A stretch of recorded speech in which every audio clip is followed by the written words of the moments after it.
Buenas tardes, hermanos.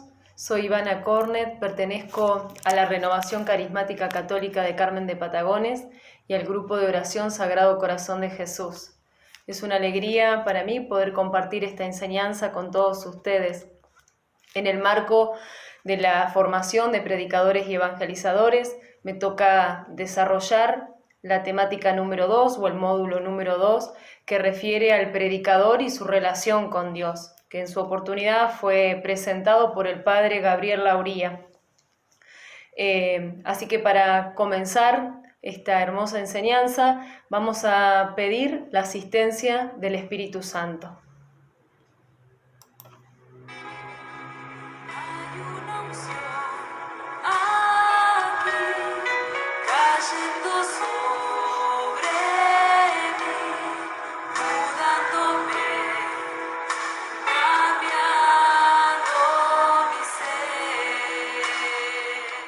Ven Espíritu Santo de Dios en este día. Te necesitamos, Espíritu Santo, una vez más. Ven a moverte, Espíritu Santo, en medio de la realidad de cada uno de nosotros. Ven Espíritu Santo con poder, con autoridad. Ven a nuestra vida, Espíritu Santo de Dios. Necesitamos ser restaurados, necesitamos ser transformados, necesitamos ser abrazados por tu amor, Espíritu Santo, en este día.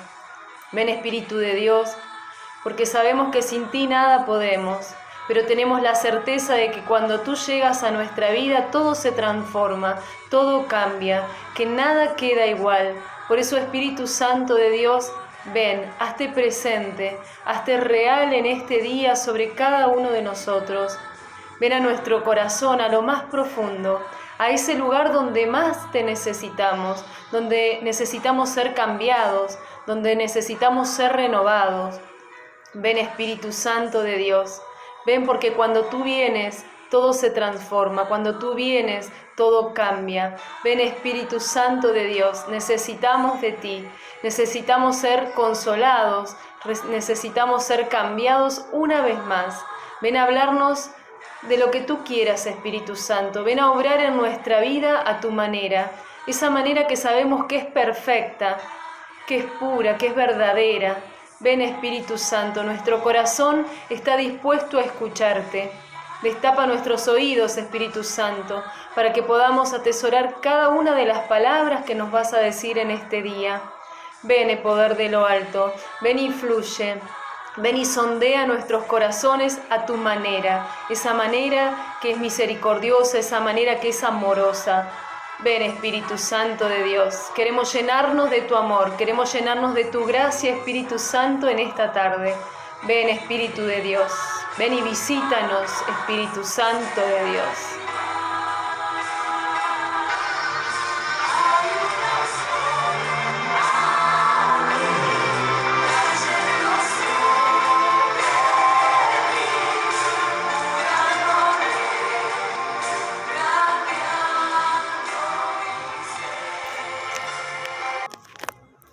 Bien, hermanos, como les decía, el tema que vamos a desarrollar en esta enseñanza es el predicador y su relación con Dios.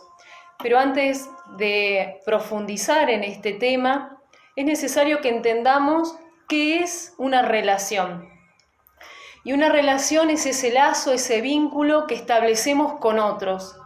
Ese vínculo que me permite entender, que me permite comprender, que me permite amar, servir, buscar siempre la felicidad del otro. Es ese vínculo que me permite estar con el otro, para acompañarlo, para escucharlo, para amarlo, para acompañarlo en lo que necesita. Es ese vínculo que yo establezco con la otra persona y que con tan solo mirarlo a los ojos puedo descubrir cómo se siente, cómo está, qué es lo que le pasa. A lo largo de nuestra vida nosotros vamos desarrollando diferentes tipos de relaciones, de vínculos, con nuestros amigos, con nuestros hermanos, con un padre con sus hijos. Pero en esta enseñanza especialmente nos vamos a dedicar a esa relación entre el predicador y Dios. Toda relación es un ida y vuelta, es decir, que las dos partes nos necesitamos para que esa relación realmente sea verdadera. Y hay dos ideas fundamentales en esta enseñanza. La primera idea tiene que ver con descubrir los lugares de encuentro con Dios. Hay lugares específicos, concretos, donde la relación con Dios se afianza, va creciendo, va madurando, se da en entrega, en servicio, en amor. Y la segunda idea fundamental de esta enseñanza es descubrir los signos de esa relación con Dios. Esos signos que van a dar cuenta de si esa relación con Dios es sana, si realmente esa relación está funcionando. La primera cosa fundamental o importante también es poder tener en presente y en claro los predicadores que mi relación con Dios, antes de ser una relación de predicador para con Dios, va a ser una relación de hijo con Dios. Dios nos ha hecho sus hijos, los ha creado para que sus hijos lo amemos, lo conozcamos, ¿sí? Y después nos ha elegido para un servicio específico, que en este caso puede ser la predicación o la evangelización. Pero todos los predicadores debemos tener presente esta idea, ¿no? De que primero nuestra relación con Dios es de hijo para con Dios y luego es de predicador para con Dios. De hecho, en relación a este vínculo de padre e hijo, Jesús nos va a decir en la palabra, en Mateo 5:48, una gran enseñanza, ¿no? Y nos va a decir, ustedes sean santos como su Padre Celestial es santo. Ustedes sean santos como mi Padre Celestial es santo. En algunas versiones podemos encontrar que diga sean perfectos, pero precisamente la santidad es la clave de nuestra vida. Estamos llamados a ser santos, que nuestra vida sea santa. ¿Para qué? Para que esa relación con Dios vaya creciendo, vaya madurando. De hecho, nuestra misión, digamos, tiene que ver con la posibilidad de vivir en santidad y de llegar a nuestros hermanos a través de eso. Nuestras actitudes deben reflejar ese amor de Dios en nuestra vida. Y cuando nosotros predicamos, precisamente, tenemos que tener en claro esto. ¿Para qué? Porque podemos decir muchas cosas lindas, seguramente muchas cosas buenas, pero si no tenemos presente que estamos llamados a caminar en santidad, probablemente nuestras prédicas no sean evangelizadoras. Es decir, no vamos a poder llegar al corazón de nuestros hermanos. Y eso es el objetivo, lo que Dios quiere hacer utilizándonos para llegar a los demás, al corazón de esos hermanos que están heridos, que necesitan una palabra, que necesitan ser amados a través de su palabra. Y en realidad lo que nosotros debemos hacer cuando entendemos esto es contarle a nuestros hermanos lo que Dios, ese Padre amoroso, ha hecho en mi vida, lo que ha transformado en mi vida. En este aspecto, el Concilio Vaticano nos va a recordar una gran verdad y va a decir: todos los cristianos, de cualquier clase o condición, están llamados a la plenitud de la vida cristiana y a la perfección del amor. Todos, dice, ¿no? Todos y cada uno de nosotros estamos llamados a ser santos, a planificarnos en nuestra vida, a planificarnos en el amor, a planificarnos en esa capacidad de amar. Por eso, si nos preguntamos qué es la santidad, debemos ser muy cuidadosos de no caer en la tentación de creer que santidad es solamente hacer cosas en la iglesia. Rezar tantas cantidades de rosarios, ir a tanta cantidad de misas, tener tanta cantidad de predicaciones o ir a tantos lugares de misión. Todo eso está muy bien, dice el Padre Lauría, ¿no? Pero la santidad consiste en planificar mi corazón, en abrir mi corazón, en dejar que mi corazón sea capaz de amar como el Padre Celestial me ama a mí, como Jesús me ama a mí o me amó en la cruz. Ese amor hasta el extremo, ese amor total, ese amor que habita en todos los lugares de mi vida.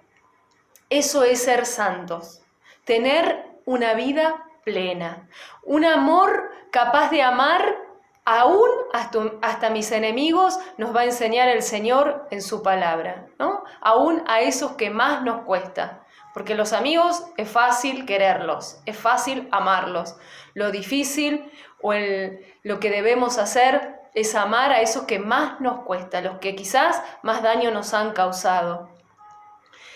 De hecho, Jesús resume en el Evangelio el primer mandamiento en Mateo 22, 37, 39, y nos va a decir en el mandamiento: amarás al Señor, tu Dios, con todo tu corazón, con toda tu alma y con toda tu mente.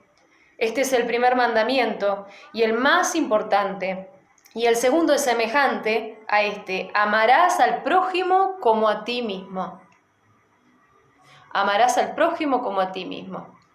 Y desde esta mirada, desde esta perspectiva, vamos encontrando esos lugares, esos espacios, esos tiempos para crecer en santidad, para hacer crecer nuestra relación con Dios, ¿no? Como predicadores, como evangelizadores, que es para lo que Dios nos ha elegido. ¿Y cuáles son esos lugares donde nos vamos a encontrar con Dios? El primer lugar de encuentro con Dios es la oración personal. No puede haber una vida espiritual, no puede haber una vida en santidad si no hay oración personal. Una oración personal que me lleve a buscar la intimidad con Dios, que me lleve a ese encuentro profundo con el Señor, donde yo le abra completamente mi corazón, abandone mi corazón a Él. Y además ese encuentro íntimo con Dios que me permita escucharlo, que me permita escuchar lo que Dios me quiere decir. Esto es fundamental que los predicadores lo tengan presente, porque si no, las palabras que van a utilizar van a ser huecas, no van a tener sentido. Y en este punto el padre Lauría compartía un relato, un testimonio. Dice que había un joven, un muchacho que estaba muy enamorado de una chica, de una joven. Y con cada persona que se encontraba, él se dedicaba a contarle las maravillas de esa chica, lo buena que era, lo educada, lo amable, todas las cualidades que tenía esa chica. Les contaba acerca de todas las habilidades que tenía esa chica, ¿no? De lo maravillado que él estaba con ella, lo deslumbrado que estaba. Y todas las personas, la verdad, que estaban asombrados al escucharlo hablar así, con ese entusiasmo, con esas ganas, con esa alegría. Resulta que pasado un tiempo, se vuelven a encontrar con este muchacho y lo ven sumamente triste. Entonces se acercan a él, asombrados, ¿no? A preguntarle qué era lo que le estaba pasando. Entonces él les cuenta que estaba triste porque esa chica de la que él les había hablado tanto estaba a punto de casarse, pero que estaba a punto de casarse no con él, sino con otro. Porque mientras él hablaba de la chica, otro habló con la chica, y que era con el quien se iba a casar. Claro que es bárbaro y es lo que debemos hacer, hablar de Dios a los demás. Pero no podemos olvidarnos de hablar con Dios. Y esa es la clave.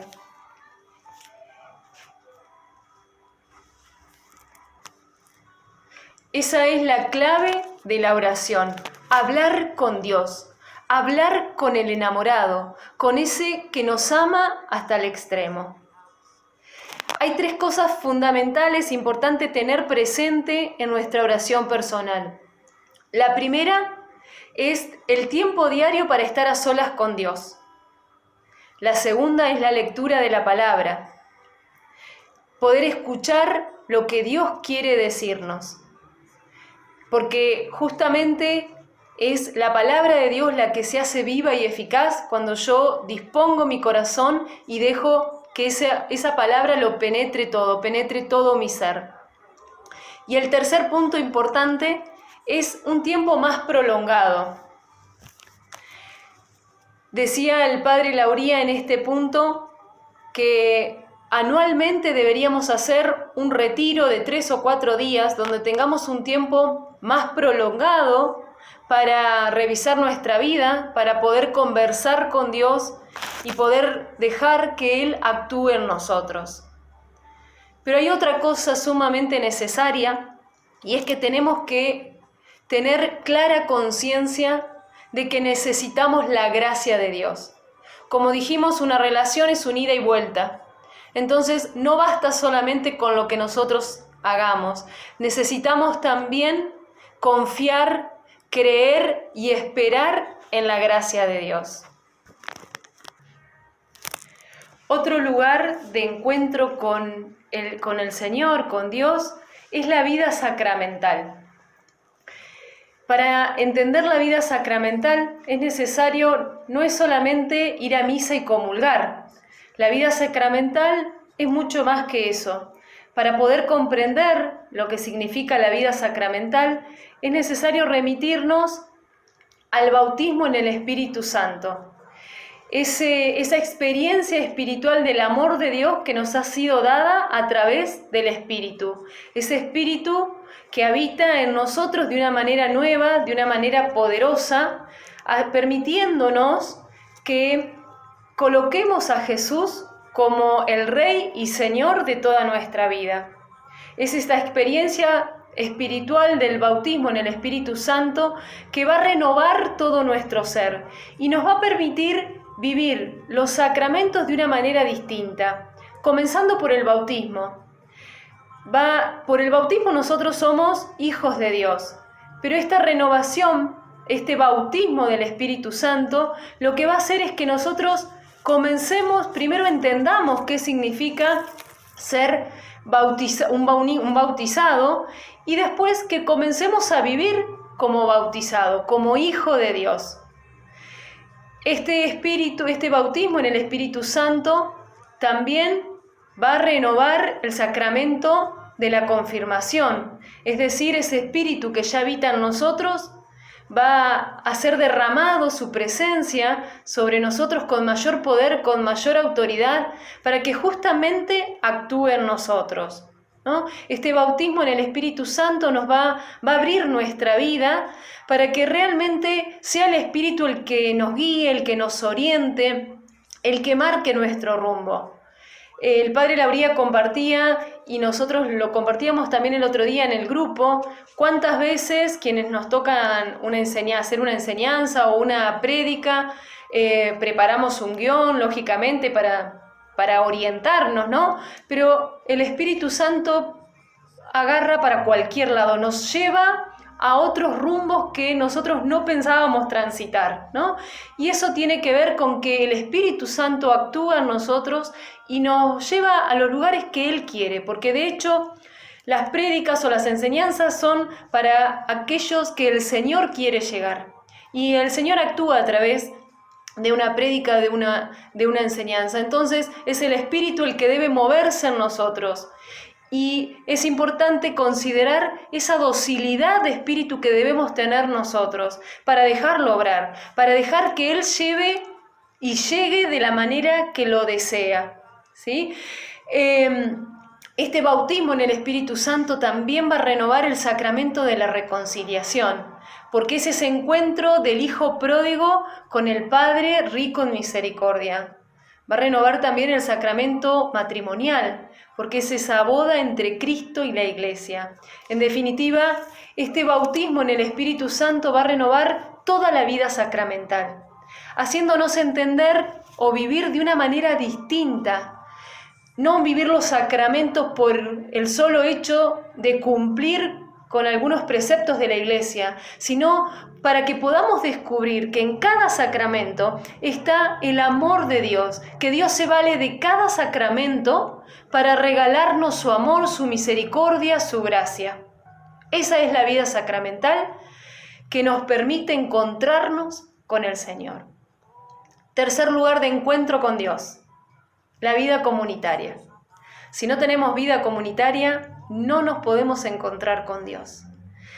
Necesitamos una pertenencia efectiva y afectiva de una comunidad concreta. Puede ser una parroquia, un grupo de oración, una comunidad carismática, pero necesitamos un lugar de referencia. Necesitamos estar en comunión con una comunidad, porque no podemos vivir en el aire. Trabajamos en cuerpo, trabajamos en comunidad. Y de hecho, va a ser la comunidad quien es la que nos va a advertir a los predicadores, a los evangelizadores, de los peligros o de los riesgos en los que podemos caer. ¿Cuáles son esos peligros o esos riesgos? El primer peligro es el del picoteo, es decir, de ir un grupo al otro y en definitiva no estar en ninguno.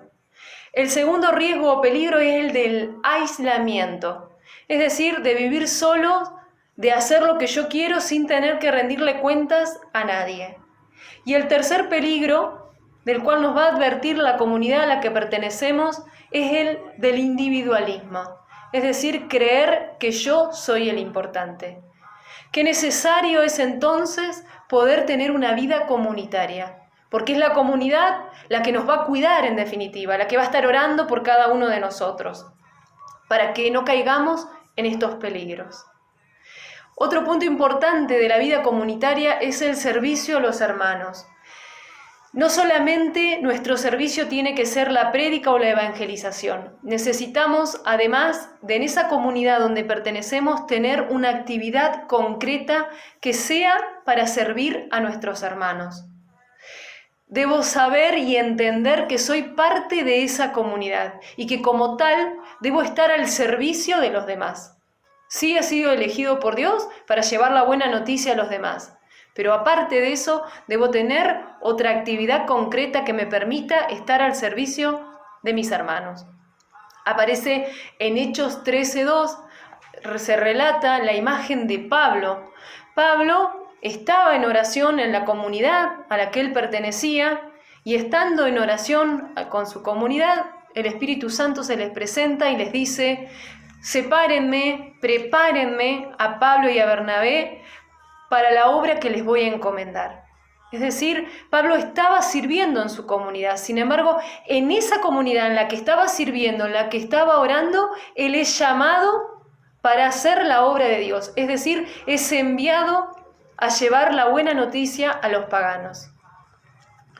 Hasta aquí vimos los lugares de encuentro con Dios, esos lugares donde yo hago que esa relación, ese vínculo con Dios, de predicador a Dios, de hijo a Dios, vaya creciendo y se vaya fortaleciendo.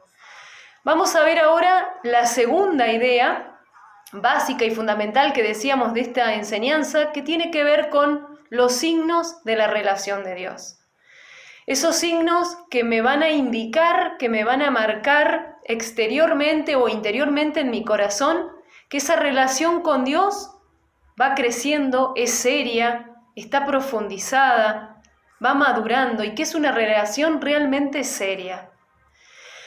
El primer punto, el primer signo de esa relación es la cotidianeidad. Si mi relación con Dios es una relación de hijo con su padre, es una relación del que está atento, es una relación del discípulo que se sienta a los pies del maestro para escucharlo, para aprender, entonces voy a descubrir la presencia de Dios y el mandato de Dios en lo cotidiano, en cada cosa que yo haga diariamente. Voy a descubrir en mi trabajo, en mi familia, en mi grupo de amigos, en las actividades cotidianas, que ahí está Dios. Y que no solo eso, sino que lo que va a suceder es que voy a darme cuenta que Dios me ha elegido para que yo actúe en esa realidad en la que Dios me ha puesto. Que yo lleve la buena noticia ahí, en esa cotidianidad, en lo cotidiano, en lo de cada día. Porque Dios para eso me ha elegido, para que sea parte de mi vida, de la realidad y que yo lleve la buena noticia de Dios. Y aparecen en este punto dos ejemplos bíblicos. El primero es Ezequiel. En Ezequiel capítulo 1, versículo 3, aparece Ezequiel, es un profeta del destierro. Israel había perdido el templo, había perdido ese lugar de encuentro con Dios, y la estaba pasando realmente mal. Era un pueblo que estaba triste, angustiado, preocupado de una pobreza tanto humana como espiritual. Estaba abatido. Realmente Israel estaba en una situación de crisis. Y además creía que Dios se había olvidado de él, que lo había abandonado. ¿Cuántas veces nosotros en medio de los problemas, de las dificultades, de nuestras crisis, creemos, actuamos, pensamos como el pueblo de Israel? Es decir, creemos que Dios nos ha abandonado. Sin embargo, en medio de esa crisis, Dios suscita al profeta Ezequiel. ¿Y para qué lo suscita? Dios va a suscitar a Ezequiel en medio de la crisis del pueblo de Israel para que sea la voz de Dios en medio de esa situación, en medio de ese problema. Y esa es la clave para nosotros, que seamos la palabra de Dios, la voz de Dios en medio de la crisis de aquellos a los que Dios nos ha enviado. En el capítulo 2 y 3 de Ezequiel continúa el relato y dice que Dios se dirige a Ezequiel para indicarle cuáles son las cosas que debe cambiar el pueblo de Israel, a qué se debe convertir, en qué debe creer, cómo debe vivir. Pero cada vez que Dios se dirige a Ezequiel, lo hace llamándolo hijo de hombre. No cada vez que le va a dar una orden para el pueblo o un mandato para el pueblo, lo llama hijo de hombre. ¿Qué le quiere decir Dios a Ezequiel con esa expresión? Precisamente lo que Dios le va a decir a Ezequiel es: Ezequiel, cuidado. Cuidado, no pienses que vos estás fuera de este pueblo. Vos sos parte del pueblo. Vos sos parte de ese pueblo que está en crisis. Vos sos parte de ese pueblo que tiene que cambiar, que tiene que vivir de otra manera.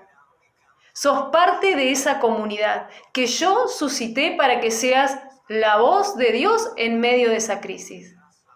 Del mismo modo, nosotros estamos llamados a ser la voz de Dios, a llevar la palabra de Dios a aquellos hermanos que están en crisis.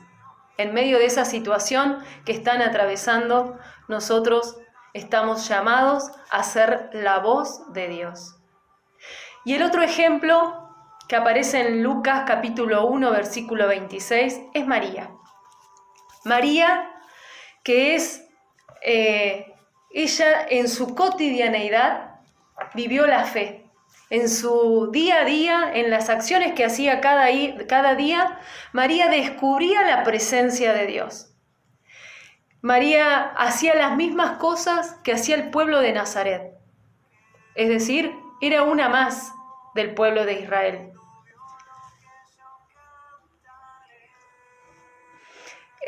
Participaba de las sinagogas, de la vida del pueblo, sufría las mismas necesidades que sufría el pueblo de Israel. Sin embargo, en ese ámbito, en ese tiempo, Dios se le manifiesta a María y va al encuentro de ella, y ella le cree a Dios. Y por supuesto que hace la voluntad del Padre, ¿no? Lógicamente. Esa es la clave de la cotidianeidad, descubrir la acción, el poder y la misión de Dios en este mundo, en esta realidad concreta. El segundo signo de la relación con Dios es el terremoto existencial. Pablo, en Hechos de los Apóstoles, Lucas en Hechos de los Apóstoles, va a hablar en varias oportunidades de terremotos. El primero es en Pentecostés, donde dice que un viento huracanado movió toda la casa. Casi dice como un terremoto. Y el resultado de ese terremoto fue en el corazón de los apóstoles, ¿no? Que inmediatamente, incendiados por el fuego del Espíritu, por este viento que los sacudió, salieron a anunciar la buena noticia de Dios. Pero también después Lucas va a relatar la situación que viven Pedro y Juan cuando son llevados al Sanedrín, después de haber sanado un paralítico que se encontraba en la puerta del templo. Cuando ellos vuelven, la comunidad en la que ellos estaban se encontraba orando, y ellos se unen a esa comunidad, oran, y cuando terminan de orar, dice que el lugar quedó lleno, tembló como un terremoto, hubo un temblor como un terremoto, y que todos los discípulos quedaron llenos del Espíritu Santo, que todos los discípulos quedaron llenos de parresía. ¿Qué significa parresía? En realidad no hay una sola palabra que la defina. Parresía quiere decir valentía, quiere decir fuerza, quiere decir entusiasmo, pero todo eso llevado a la plenitud, a lo máximo. La parresía es parte de ese terremoto existencial que Dios quiere en nuestra vida. El predicador debe vivir ese terremoto que vivió la primera comunidad. Debe ser sacudido en sus cimientos, debe ser renovado en su amor, debe ser animado en su misión. Y este terremoto existencial, si se da en nuestra vida, debe llevarnos a dos consecuencias. La primera consecuencia es la metanoia. ¿Qué es la metanoia? Metanoia significa conversión, cambio de mentalidad, es decir, una mentalidad nueva, una mentalidad diferente. Qué bueno es preguntarnos en este punto, ¿qué clase de mentalidad tenemos? ¿Cómo juzgamos la realidad, la situación actual, las personas con las que convivimos, con las que nos encontramos? ¿Lo hacemos con los mismos criterios que antes? Porque cuando hay un terremoto existencial en nuestra vida, la mirada cambia, la manera de ver la realidad cambia, la manera de juzgar las situaciones y a los demás cambia. En Hechos capítulo 10 hay un ejemplo de Pedro. Pedro se encontraba en la ciudad de Jope y estando en oración tiene una visión. Dios le muestra un mantel con muchos animales. Y Dios le va a decir a Pedro, Pedro, mata y come. Pero recordemos que Pedro era judío y como tal tenía un esquema mental de judío. Entonces Pedro le dice a Dios, no Señor, yo de ninguna manera voy a matar a esos animales y me voy a comer un animal impuro, nunca lo hice ni lo voy a hacer ahora. Entonces Dios se le vuelve a hablar a Pedro y le dice, no trates, Pedro, no trates de impuro aquello que Dios ha creado. Hay una enseñanza clara, pero que Pedro no puede advertir inmediatamente. En una escena paralela aparece Cornelio, también en oración, y donde Dios le habla a Cornelio y le dice que lo mande a buscar a Pedro y que lo traiga. Cornelio, que era un hombre de Dios, un hombre obediente, manda a sus servidores a buscar a Pedro. Cuando Pedro se encuentra con los servidores, iluminado por el Espíritu Santo, obedece y va al encuentro de Cornelio. Cuando Pedro llega y se encuentra y va a la casa de Cornelio, en la casa de Cornelio estaba reunidos toda su familia y mucha gente había, ¿no? Que eran todos extranjeros. Sin embargo, cuando Pedro llega, comienza a anunciar el Evangelio.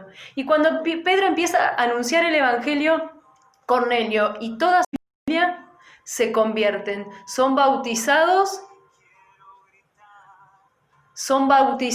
en el Espíritu Santo. Y ahí, en ese momento, es donde Pedro descubre lo que el Señor le había querido decir. Es decir, él entiende que todos los hombres están llamados al conocimiento de Dios, que todos los hombres están llamados a la salvación. Pero para poder entender eso, Pedro tuvo que romper esos esquemas mentales que tenía, tuvo que cambiar su mentalidad. Es decir, esta es la metanoia que sufrió Pedro, que transformó a Pedro y a la que estamos llamados nosotros, a cambiar nuestra mentalidad. Tenemos que estar atentos a este terremoto existencial que nos lleve a una verdadera metanoia. Pero hay otra consecuencia más a la que nos lleva el terremoto existencial, y que es el epistrefo. Qué palabra rara, ¿no? El epistrefo también significa conversión, también es un cambio, pero ya no de mentalidad, sino de las acciones, de las decisiones. Este epistrefo es fundamental en nuestra vida, porque podemos tener una mentalidad nueva, pero si sigo actuando de la misma manera, significa que en mi vida nada cambió. Significa entonces que mi vida no ha sido transformada, que no hay una verdadera metanoia en mi vida, que mi relación con Dios sigue siendo la misma. Y recordemos que Dios es el mismo ayer, hoy y siempre, pero siempre es novedad, siempre Él va a hacer todas las cosas nuevas. Y en este aspecto hay un ejemplo en el capítulo 9 del Hechos de los Apóstoles, aparecen dos personajes bastante conocidos, uno es Saulo y el otro es Ananías. Todos conocemos la historia de Saulo, ¿no? Sabemos que era un perseguidor de la iglesia, de los cristianos, y se encuentra a Saulo camino a Damasco. En el camino se encuentra con Dios, Dios lo hace caer en tierra, queda ciego y es llevado a Damasco. Mientras tanto, Ananías, que estaba en su casa orando, se le aparece Dios y le indica a Ananías: mira, Ananías, quiero que vayas a la casa de Judas en tal lugar, allí hay un tal Saulo, quiero que hables con él.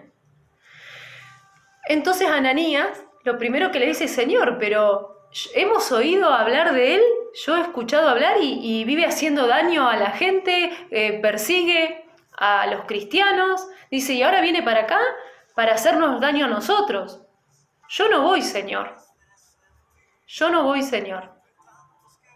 ¿Cuántas veces nosotros le hemos dicho, yo no voy, Señor, cuando nos ha mandado a esos lugares donde no queremos ir? Esos lugares de encuentro con personas que quizás nos han hecho daño, nos han perjudicado, nos han maltratado, nos han calumniado, nos han perseguido.